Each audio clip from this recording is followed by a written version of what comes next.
Comment est-ce qu'on passe d'une simple taxe sur le carburant à une des plus grosses confrontations entre un mouvement social et l'État en France?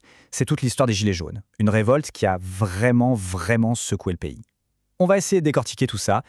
Imaginez la scène. On est le 1er décembre 2018 et l'Arc de Triomphe est littéralement pris d'assaut. Les gens sur place parlent de scènes de chaos, de guérilla urbaine en plein Paris.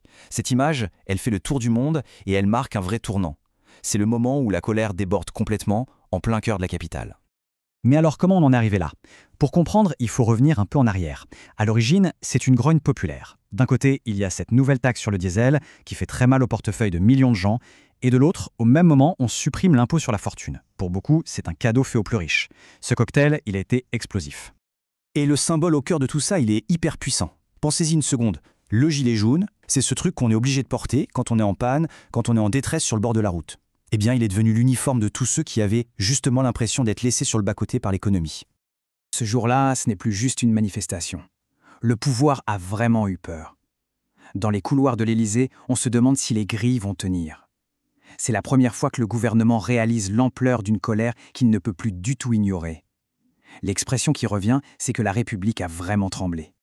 Et face à cette peur, la réponse du gouvernement ne va pas tarder. Une décision est prise et elle est radicale. Il faut changer complètement de stratégie. On arrête de subir, on passe à l'offensive.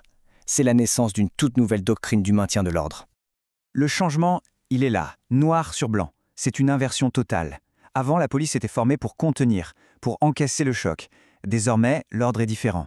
Il faut provoquer le choc, c'est-à-dire ne plus attendre, aller au-devant des manifestants, pour casser la dynamique des groupes et faire un maximum d'arrestations. Et pour mettre ça en musique, l'État crée des unités spéciales, les DAUR. Et attention, ce ne sont pas des CRS classiques, formés au maintien de l'ordre, non. Ce sont des policiers des brigades anticriminalité, la BAC, des gens habitués à la délinquance de rue qu'on envoie au milieu des manifestations. Leur mission, être super mobile et surtout interpeller en masse. L'autre tactique qui devient systématique, c'est la NAS. Le principe est simple, on encercle un groupe de manifestants pour les bloquer. Sauf que sans aucune sortie possible, sans communication, ça crée un sentiment d'enfermement terrible et une tension qui monte. Certains policiers eux-mêmes parleront d'un effet cocotte-minute.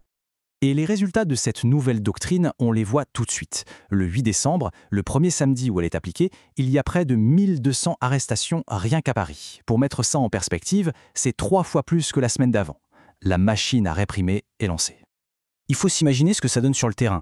Le sentiment d'être pris au piège est total. C'est une situation complètement absurde. Les forces de l'ordre hurlent aux gens de se disperser, mais en même temps, elles les empêchent de bouger. Cette contradiction, ça nourrit une colère et un sentiment d'injustice énorme. Sauf que cette stratégie de confrontation, elle a un prix. Un prix qui ne se compte pas seulement en arrestation, mais aussi en blessures. Un coût humain, causé par l'utilisation d'armes bien spécifiques. 2 armes en particulier sont au cœur de toutes les polémiques. D'abord, le LBD-40, ce lanceur de balles de défense qui a une puissance de feu redoutable. Et puis la grenade GLIF-4, une grenade lacrymogène qui contient du TNT. Oui, du TNT, une charge explosive qu'il a fait considérer par certains comme une arme de guerre. Et le bilan humain, il est effroyable. En un an seulement, on compte environ 2500 manifestants blessés. Et parmi eux, 350 blessés graves.